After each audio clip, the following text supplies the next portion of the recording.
성경을 보면 성령님의 이름을 다양하게 소개합니다. 우리가 성부는 창조의 영인데 성령님을 성부의 영이다 이렇게 소개했고, 또 성자 예수님은 사실상 구속의 영인데 성령님을 그리스도의 영이다 이렇게 소개했습니다. 그리고 성령님은 확실하게 주님의 구속을 실시해서 인치시는 성령님이죠. 그러니까 구속을 구체적으로 실시하시는 분이 성령님입니다. 성부 하나님께서 성자 예수님을 보냈고, 성부와 성자께서 성령 하나님을 보내셨습니다. 성령님께서 이 땅에 오셔서 여러 가지 사역을 감당하셨지만 그 중에 대표적인 일이 지금까지 우리가 말씀을 통해서 들은 대로 중생하시는 사역입니다. 이 악령의 지배를 받고 있는 사람들의 영혼에서 악령을 축출시켜버리고 성령님이 친히 내주하셔서 그 죽은 영을 살리시는 이 구속의 구체적인 실시를 하시는 성령님의 역사를 우리가 살펴보았습니다. 그런데 이렇게 성령 세례를 받은 자에게 성령님께서 그대로 방치하지 않고 그 성령 세례를 받고 중생받은 하나님의 사람이 성령을 따라 행할 수 있도록 성령님이 역사하신다는 겁니다. 말하자면 성령님께서 성결의 생활을 할 수 있도록 하신다 그 말이죠. 오늘 본문에 보니까 예수 믿는 신자가 구원받은 단계에 머물지 않고 육체의 소욕을 버리고 성령을 따라서 사는 생활을 하게 하신다 그 말이죠. 오늘 우리가 갈라디아서 5장 16절로 26절을 함께 읽었습니다만 본문의 말씀은 예수 믿는 신자들의 실천적인 구체적인 강령입니다.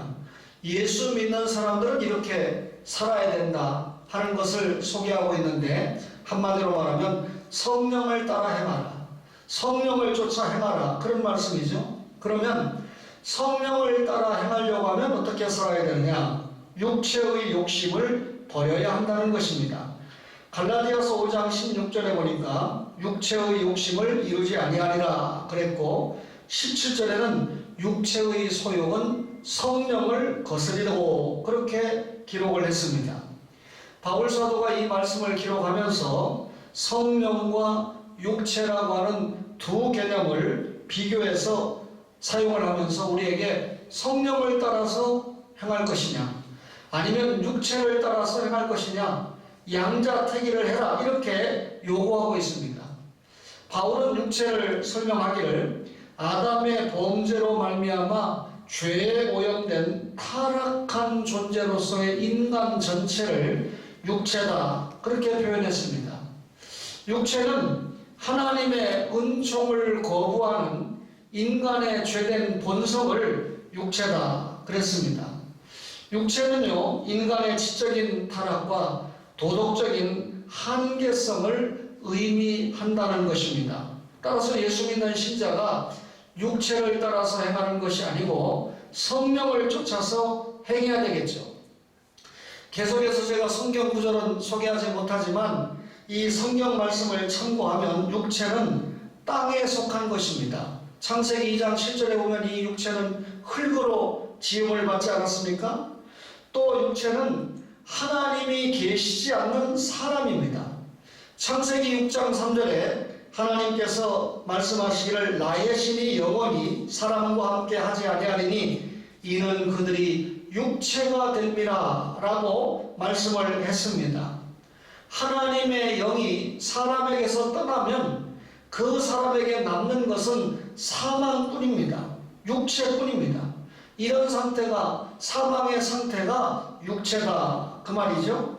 따라서 어떤 경우든지 우리가 육체라고 말을 할 때는 죄의 결과 약한 것, 시간과 공간의 제약을 받는 것, 하나님과 원수가 되게 하고 모든 신앙생활을 방해하는 것, 따라서 육체는 성령의 일을 도모하게 하지 않고 육체는 육체의 일을 도모하게 한다 그 말입니다. 그렇다면 우리가 육체의 욕심을 버려야 성령을 따라 행하는 것이 되는데 도대체 육체의 일이 무엇입니까? 제 말이 아니고 오늘 여기 보니까 갈라디아서 5장 19절에 성적인 죄악을 육체의 욕심이다 그랬어요. 갈라디아서 5장 19절에 육체의 일은 분명하니 곧 음행과 더러운 것과 호색과 이렇게 말씀했잖아요. 하나님과 원수된 육체는 무엇보다도 먼저 성적인 죄악으로 나타난다는 것입니다. 성적인 죄악은 결과적으로 하나님의 성전인 몸을 더럽힌다는 것입니다. 그래서 여기 음행은 간음, 간통 이런 불법적인 성관계를 음행이다 그렇게 소개를 했죠. 더러운 것이라는 것은 이 성적인 불결함으로 말미암아 육체적인 행동뿐만 아니라 마음으로도 범하게 되는 불경건한 욕망까지를 포함해서 더러운 것이다 이렇게 표현을 했습니다. 그 다음에 호색이라고 그랬죠. 호색이라고 하는 것은 불경건하고 더러운 욕망을 탐닉하면서도 그 자체를 부끄럽게 여기지 않는 상태를 호색이다 그렇게 성경은 표현을 했습니다. 길게 제가 말씀을 전하지 않아도 성적인 죄악이라고 하는 것은 인류의 법을 파괴하는 정도, 가정의 법을 파괴하는 그런 정도에서 끝나지 않고 하나님의 형상대로 지음받은 인간의 거룩을 파괴하는 그런 죄가 성적인 죄악들이다 그 말입니다. 따라서 성령을 따라 행하는 사람은 이 육체의 욕심을 버려야 되는데 육체의 욕심을 버리는 첫 번째 요소 가운데 하나가 성적인 죄악을 죄하는 것입니다. 또 하나가 신앙적인 죄를 소개했는데 갈라디아서 5장 20절에 보니까 우상숭배와 주술과 그랬죠? 우상숭배라고 하는 것은 피조물에게 절대적인 가치를 두고 예배하는 것을 우상숭배라고 합니다. 피조물이 창조주인 하나님께 예배해야 되는데 이 인간들이 하나님께 예배하지 않고 하나님이 만드신 피조물들을 섬기는 것이 우상숭배인데 하나님을 눈에 보이지 않는 하나님을 눈에 보이는 형태로 만들어서 섬기는 것이죠. 말하자면 하나님이 아닌 것을 하나님인 것처럼 만들어서 거기에 가치를 돌리는 것이 우상숭배입니다. 우상숭배는 한마디로 하나님의 영광과 하나님의 존엄을 무시하는 것이죠. 또 여기 보니까 주술이라고 그랬는데 주술이라고 하는 것은 악의 힘을 빌리거나 혹은 악의 세력과 결탁해서 행하는 속임수가 주술입니다.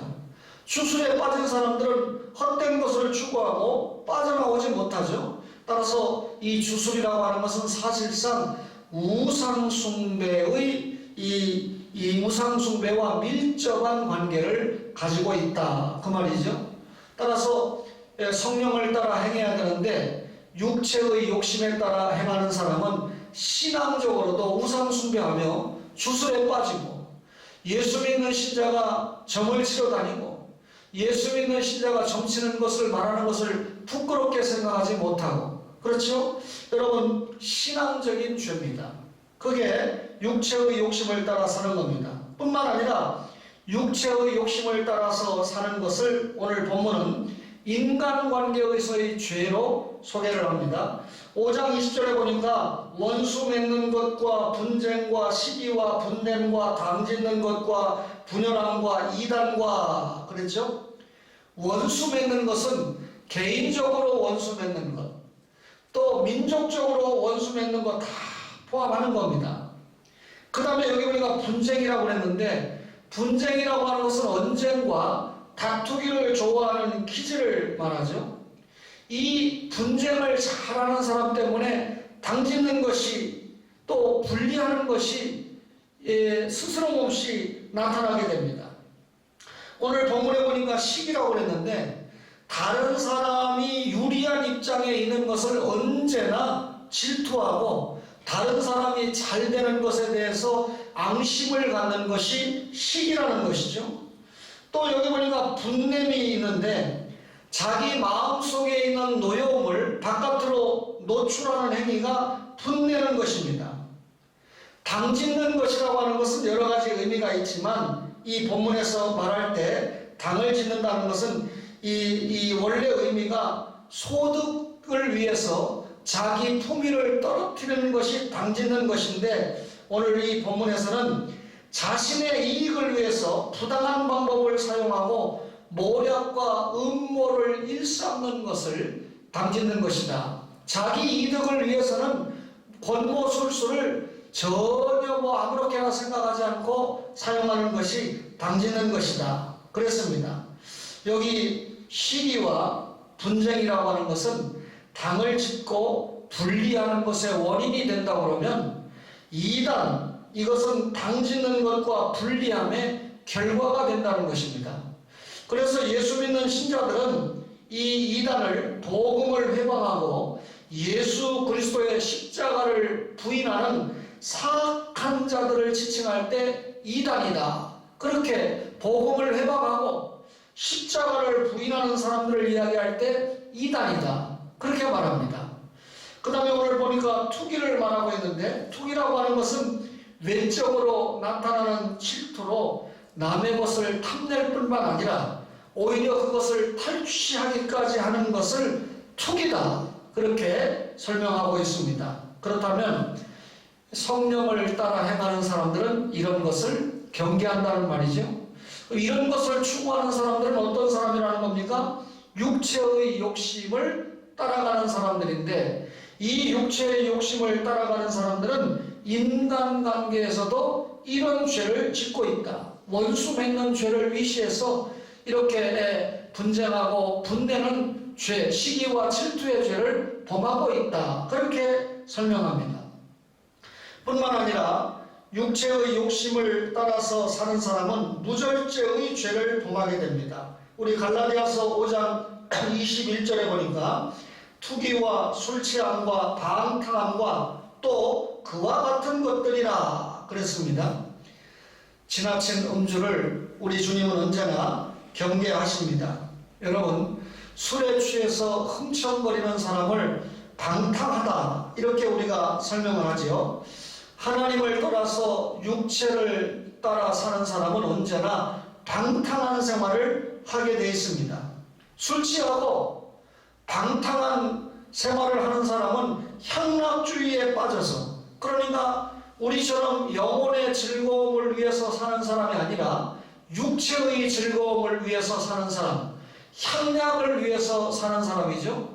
주일날 교회 와서 말씀을 듣는 것이 더 행복하고 하나님께 예배하는 삶이 더 행복해야 되는데, 친구 만나고 술 취하고 놀러가고 주일날 이것이 더 행복한 사람은 향락에 취한 사람이다 라고 말할 수 있죠. 이렇게 방탕한 삶을 사는 사람은 하나님과 멀어지게 돼 있고 하나님을 떠난 비참한 생활을 하게 돼 있습니다. 오늘 성경에 보니까 육체의 일을 행하는 자는 하나님의 나라를 유업으로, 기업으로 받을 수가 없다, 이렇게 말씀하고 있지 않습니까?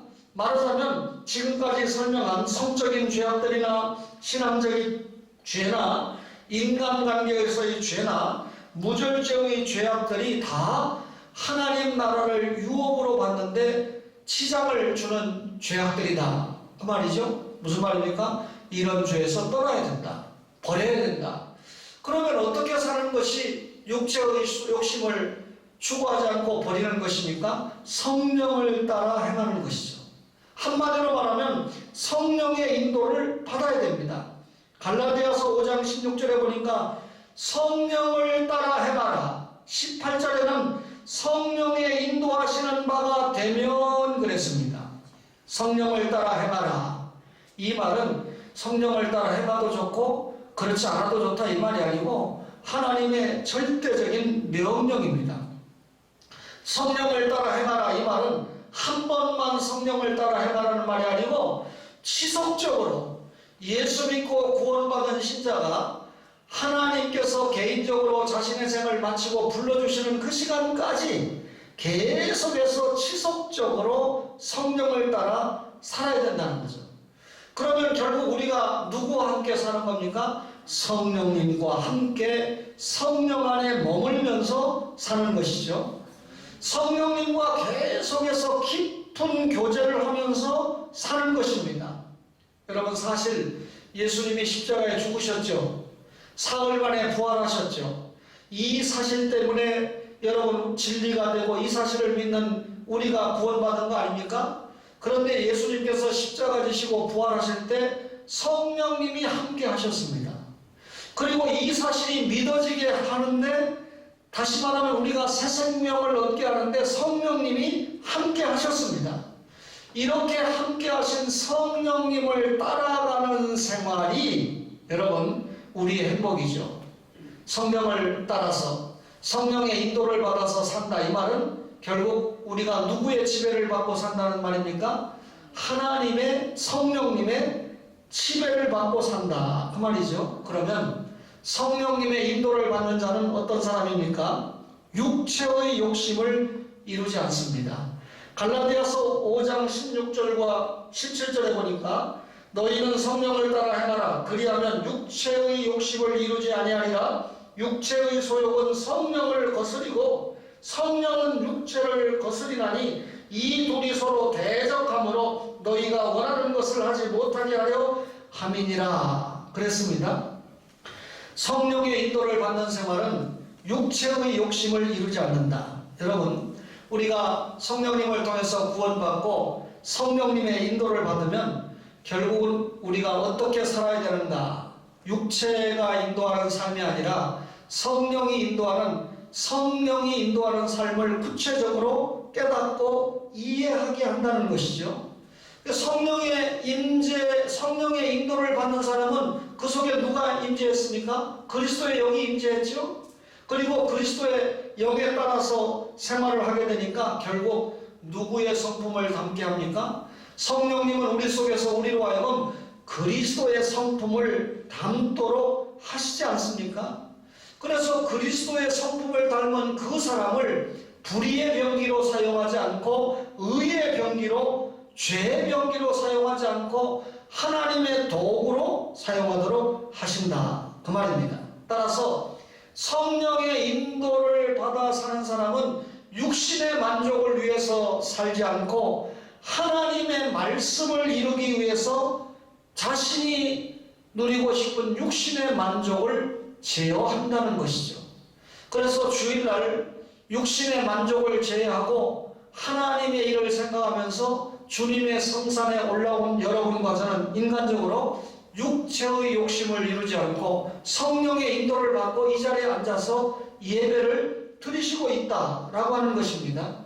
성령의 인도를 받는 사람은 율법 아래에 있지 않습니다. 갈라디아서 5장 18절에 보니까 너희가 만일 성령의 인도하시는 바가 되면 율법 아래에 있지 아니하리라. 여러분, 율법을 지켜서 구원받을 수 있습니까? 구원받을 수 있습니다. 율법을 100% 지키는 사람이 있습니까?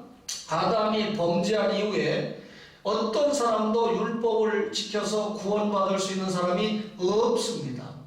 따라서 여러분, 율법은 죄를 드러내기 때문에 결국 우리를 누구 앞에 인도하는 기능을 하죠? 예수님 앞에 인도하는 기능을 하는 것이 율법입니다. 따라서 성령을 따라 살아가는 사람들은 율법 아래에 있지 않다. 이 말은 율법을 지켜서 구원받는다고 생각하지 않고 성령의 이끌림, 그러니까 성령의 인도로 구원을 받은 신자가, 성령의 내주로 구원받은 신자가 성령의 이끌림을 받아서 율법의 요구를 이루게 한다는 것입니다. 율법에 보면 부모를 공경하라, 살인하지 말라, 도둑질하지 말라, 이걸 지켜서 구원받을 수 있는 인간은 아무도 없습니다. 형제를 이미 미워하면 살인했다고 그러고, 여인을 보고 음욕을 하면 이미 간음했다고 그랬는데 율법을 지켜서 구원받을 수 있는 자가 누가 있겠습니까? 그러나 구원받고 성령의 인도를 받는 자는 여러분, 그 성령의 인도에 따라서 부모를 공경하고 살인하지 않고 간음하지 않고 그렇게 율법을 지키는 생활이 가능하다는 것입니다. 따라서 성령의 인도를 받으면 죄와 사망의 법의 지배를 받지 않고 생명의 법 속에서 자유하게 된다, 그 말이죠. 여러분과 저가 성령의 인도를 받으면 평안한 생활을 할 수밖에 없습니다. 육체의 추구를 하면 늘 눌려가지고 죄 때문에 눌리는 생활, 어두운 생활, 불편한 생활을 할 수밖에 없다는 것이죠. 성령의 인도를 받으면 율법 아래 있지 않습니다. 성령의 인도를 받으면 성령의 열매를 맺는 생활을 한다는 것이죠. 갈라디아서 5장 22절 23절에 오직 성령의 열매는 사랑과 희락과 화평과 오래 참음과 자비와 양선과 충성과 온유와 절제니 이 같은 것을 금지할 법이 없느니라 그랬습니다. 육체의 일은 죄악된 인간의 본성에 의해서 발생을 합니다. 그러나 성령의 열매는 성령이 인간들 가운데서 생동적으로 사역함으로 얻게 되는 열매입니다. 성령님이 여러분과 저를 붙잡고 사용한 결과 얻어진 열매가 오늘 9가지로 설명이 되고 있죠. 지금까지 우리가 하나님이 주신 은사를 잘 활용해서 이웃을 사랑하고 살아야 된다 그랬는데, 성령의 은사와 성령의 인도를 따라 사는 것은 정확하게 말하면 구별이 됩니다. 성령의 인도를 받았다는 사람은 어떤 사람입니까? 그 생활을 통해서 열매를 맺는 사람입니다. 하나님의 사랑을 우리가 받고 살았죠. 범죄한 우리에게 하나님이 예수님 보내셨죠. 우리를 위해서 독생성자 예수님이 목숨을 내어놓고 우리를 구원하도록 하시지 않았습니까? 엄청난 사랑을 입었습니다. 그 사랑을 입은 우리에게 하나님께서 하나님을 사랑하고 예배하고 또 무엇을 요구하죠? 이웃을 사랑하라고 요구하지 않습니까? 따라서 하나님의 사랑을 입은 우리가 그 사랑을 이웃에게 나타내는 것이 성령의 인도를 받는 생활이다, 그 말입니다. 구원받은 신자가 이웃에게 사랑을 나타낼 때 늘 기쁨으로 나타내야 됩니다. 여러분, 예수님께서 십자가에 못 박혀 죽으심으로 하나님과 우리의 막힌 담을 헐어버렸잖아요. 우리에게 무엇이 찾아왔나요? 평안, 기쁨, 화목이 찾아오지 않았습니까? 이런 평안함과 기쁨이 이웃과의 관계에서도 나타나는 것이 성령의 인도를 따라 사는 것이다. 어떤 시련을 당하더라도 다른 사람들에게 관용을 베풀어야 한다고 성경은 말씀합니다. 하나님의 자비로움을 추구해서 다른 사람에게 너그럽고 친절해야 한다고 말씀합니다. 선한 성품과 행동으로 이웃을 대해야 된다고 성경 여러 구절에 말씀을 하고 있습니다. 다른 사람들이 자신을 믿고 의지할 수 있도록 해야 된다. 범죄자나 반대하는 사람을 대할 때도 자제력이 있어서 올바르게 대하고, 자신에게 반대편에 있는 사람에게도 규모 있게 참아야 된다. 갈라디아서 6장 1절과 디모데후서 2장 25절은 그렇게 말씀을 하고 있습니다.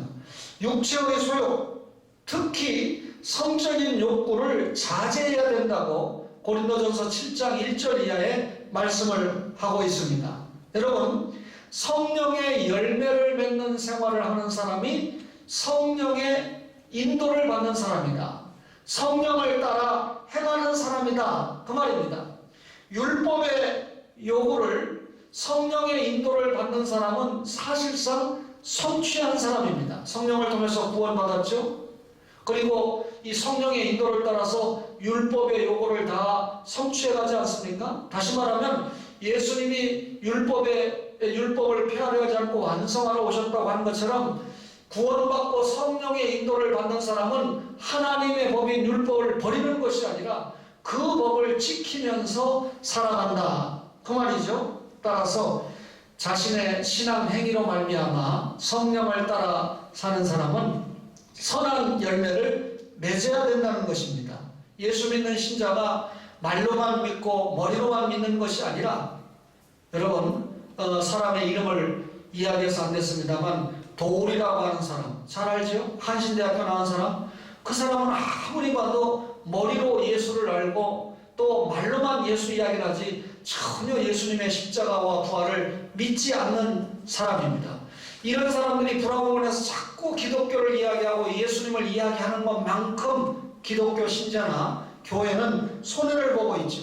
성령을 따라 사는 사람이 아니고 육체를 따라 사는 사람의 전형적인 모습을 그가 보여주고 있다고 저는 생각하고 있습니다.